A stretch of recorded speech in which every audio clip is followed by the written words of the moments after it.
ఇప్పుడే జీ5 app download చేయండి. చూడండి మీ ఫేవరెట్ టీవీ షోస్ ఎప్పుడైనా ఎక్కడైనా. అలాంటప్పుడు హ్యాపీ న్యూ ఇయర్ అని ఎలా విషెస్ చెప్తారు బావగారు?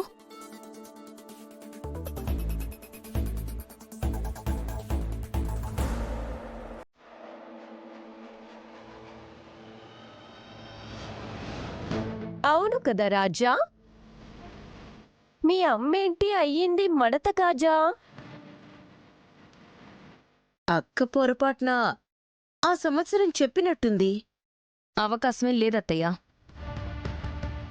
ఎందుకంటే మిమ్మల్ని అమ్మగారు బ్రతికుండగా చెల్లెలు అని అనలేదు.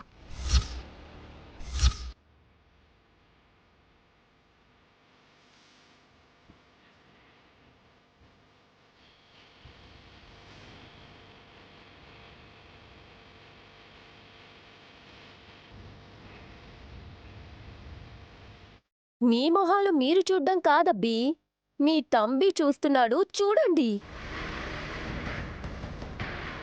అవును కదమ్మా, మా అమ్మ నిన్ను పేరు పెట్టి పిలిచేది, లేదంటే సెక్రటరీ అని పిలిచేది. నువ్వు తనకి చెల్లెలు ఎలా అవుతావు? ఆ అమ్మ బ్రతికుండగానే జగదీష్ గారిని మీరైతే పెళ్లి చేసుకోలేదు కదమ్మా.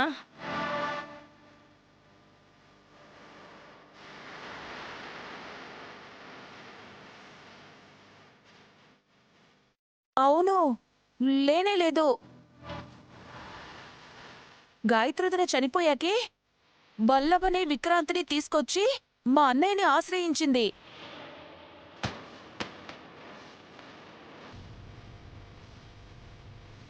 ఇంతకంటే ప్రూఫ్ ఏం కావాలి బాబుగారు? ఇందులో ఉన్నది డమ్మీ క్యాసెట్ అనడానికి.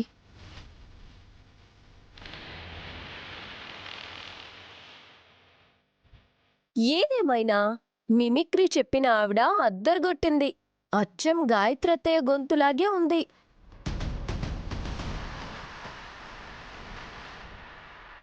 ఈసారి తన్ని కలిసేటప్పుడు నాకు చెప్పండి. ఎందుకు? 4 అరిసెలు డబ్బాలో కొన్ని జంతికలిచ్చి పంపిస్తాను. బాగా తిని గొంతు పాడవ్వాలి.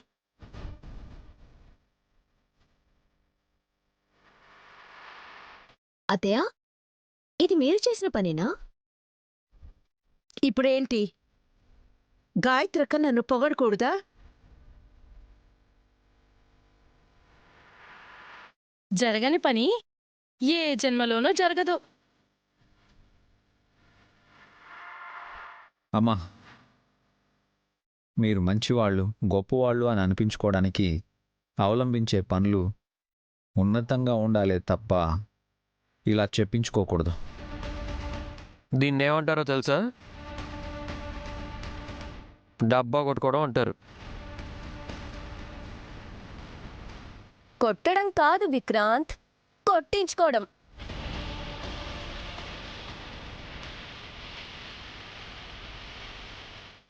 జీ5 యాప్ డౌన్లోడ్ చేసి అన్ని ఎపిసోడ్స్ పూర్తి ఉచితంగా చూడండి.